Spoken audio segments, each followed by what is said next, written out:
Brought to you by Palvi Agrico.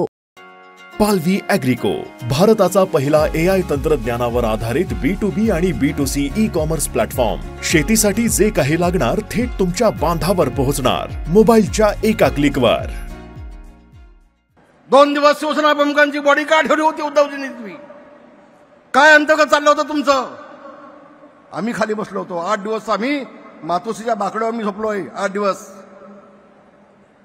दिवस मातोश्रीच्या बाकड्यावर झोपलोय.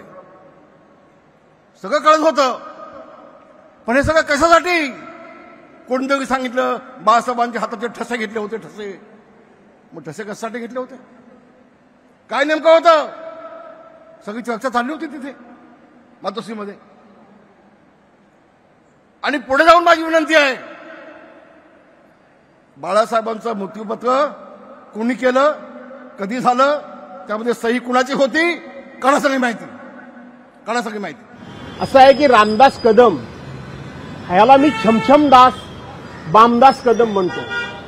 रामदास कदमच्या डोक्यावर परिणाम झालेला आहे, कारण इतके वर्ष बाया नाचवून सावली बारमध्ये ज्याला भडवेगिरी म्हणतात, ती भडवेगिरी करून ज्यांनी पैसे कमवले त्याचा बार बंद झाल्यामुळं त्याच्या डोक्यावर परिणाम झालेला आहे.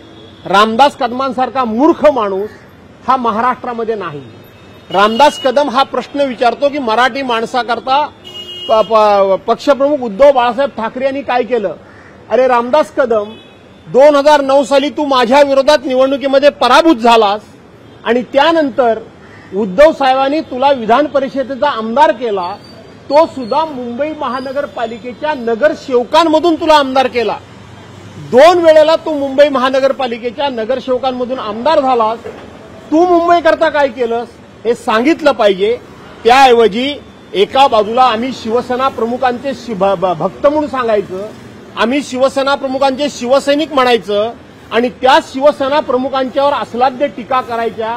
अशा पद्धतीचे हे रामदास कदमांसारखे बामदास कदम, छमछम बारवाले, महिलांनी कमवायचे पैसे आणि ह्यांनी उडवायचे, ज्याला भडवेगिरी म्हणतात, त्या भडवेगिरी करणाऱ्या माणसांकडून अशा प्रकारचेच उद्गार आपल्याला अपेक्षित असतात.